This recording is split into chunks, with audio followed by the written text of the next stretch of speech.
যুদ্ধবিধ্বস্ত গাজায় ঘরহীন ফিলিস্তিনিদের তাঁবুতে আশ্রয় নেওয়ার স্বাভাবিক দৃশ্য এটি। ইসরায়েলের আগ্রাসনের কারণে ফিলিস্তিনের প্রায় ২০ লাখ মানুষ অভ্যন্তরীণভাবে বাস্তুচ্যুত হয়েছেন, যাদের অর্ধেকই রাফা, খান ইউনিস ও গাজার বিভিন্ন অস্থায়ী তাঁবু শিবিরে আশ্রয় নিতে বাধ্য হয়েছেন।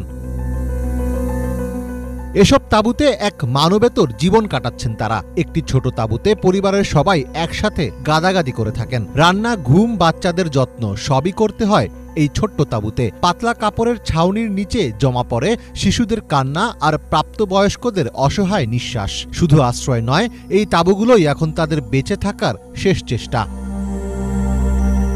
তবে ইতিহাস আজ আয়নার সামনে দাঁড়িয়েছে। সময়ের পরিক্রমায় এখন পাতলা কাপড়ের তাঁবুতেই আশ্রয় খুঁজছে দখলদার ইসরায়েলিরা। যারা এতদিন দালান তুলেছে নিজেদের নিরাপদ রাখতে, তারাই এখন একটু নিরাপদ আশ্রয়ের খোঁজে ভিড় জমাচ্ছে তাঁবুতে। আয়রন ডোম, অ্যারো ও ডেভিড স্লিংয়ের মতো আকাশ প্রতিরক্ষা ব্যবস্থার কারণে নিজেদেরকে বিশ্বের সবচেয়ে নিরাপদ আকাশসীমার মালিক মনে করত ইসরায়েল। তবে শক্তিশালী আঘাতের মাধ্যমে ইসরায়েলের সেই আস্থার দুর্গে ফাটল ধরিয়েছে ইরান। ইরানের লাগাতার মিসাইল ও ড্রোন হামলায় রীতিমতো বিপর্যস্ত ইসরায়েল।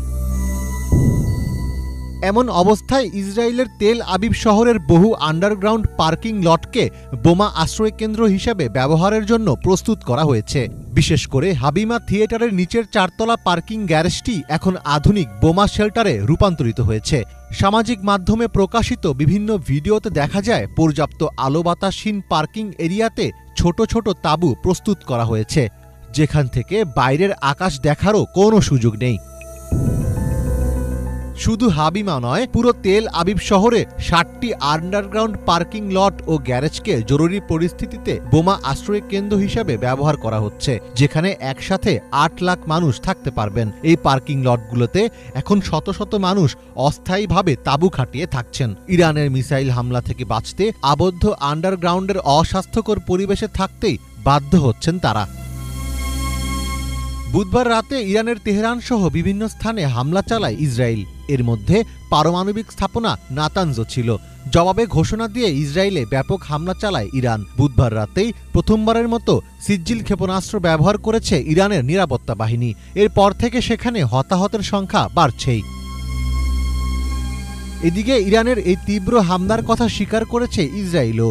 দেশটির প্রতিরক্ষা বাহিনী বলছে, ইরান এখন যেসব ক্ষেপণাস্ত্র ছুড়ছে তাতে একাধিক ওয়ারহেড থাকছে, ফলে একই ক্ষেপণাস্ত্র একাধিক স্থানে আঘাত হানছে।